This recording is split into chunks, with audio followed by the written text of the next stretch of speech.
Hello students, तो जैसा हमने डे 1 की वीडियो में देखा था आर्टिकल्स के बारे में, उसमें मैंने आपको सिर्फ और सिर्फ ए और एन का यूज करना बताया था। यानी कि ए का यूज हम तब करते हैं जब किसी वर्ड को बोलते समय व्यंजन की साउंड आ रही है। अगर आपको ये नहीं पता है कि व्यंजन क्या होते हैं तो मैं आपको बता दूं, क से ज्ञ की आवाज आ रही है उसको बोलते समय, यानी कि जो स्टार्टिंग है उस शब्द की। जैसे कि मैंने यूनिवर्सिटी का एग्जाम्पल दिया था, यूनिवर्सिटी। तो जब भी आप यूनिवर्सिटी बोलेंगे तो साउंड किसकी आ रही है? या की। तो या मेरा व्यंजन होता है, तो यूनिवर्सिटी से पहले हमेशा ए लगेगा। ठीक है। और जब भी मैं कोई शब्द बोलूंगी और उसकी जो प्रोनाउंस करते समय साउंड आएगी वो किसकी आएगी? स्वर की आएगी। स्वर यानी कि अ से आह की साउंड आएगी। तो हम किसका यूज करेंगे? एन का यूज करेंगे।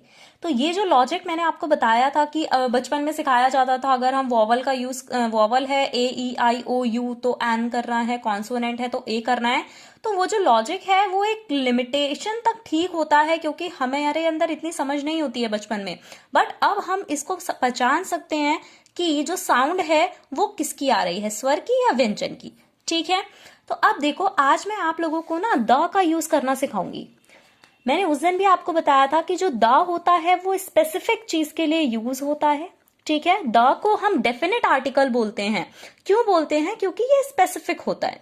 और द का यूज करने के लिए हमें सेंटेंस में कुछ चेंजेस करने पड़ेंगे, तभी हम द का यूज करेंगे। For example, Delhi is dash capital.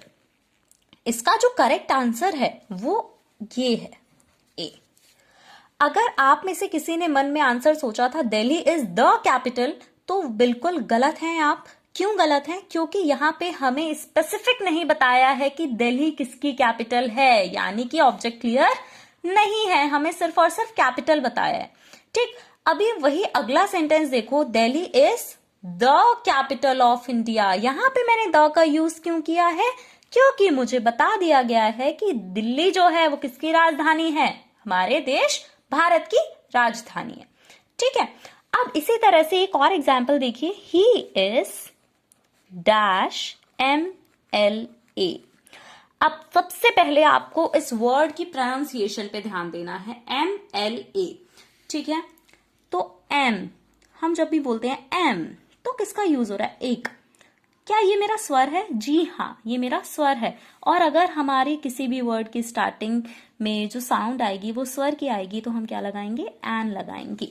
ठीक है। He is an MLA। So don't forget to put full stop. Next, अगर मुझे इसी सेंटेंस में द का यूज करना है तो मैं कैसे करूंगी?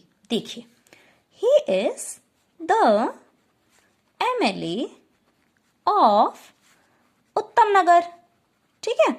मैंने यहाँ पे ये सेंटेंस बोल दिया कि वो कहाँ का MLA है? उत्तम नगर का है। तो यहाँ पे स्पेसिफिक हो गया कि वो कहाँ का MLA है? उत्तम नगर का। तो जब मुझे स्पेसिफिक चीज पता होगी तब मैं द का यूज करूंगी। आई होप आप सभी को ये चीज क्लियर हो गई होगी। सो प्लीज और भी वीडियोस आएंगी जिसमें मैं आपको एक्टिव और पैसिव वॉइस सिखाऊंगी। बहुत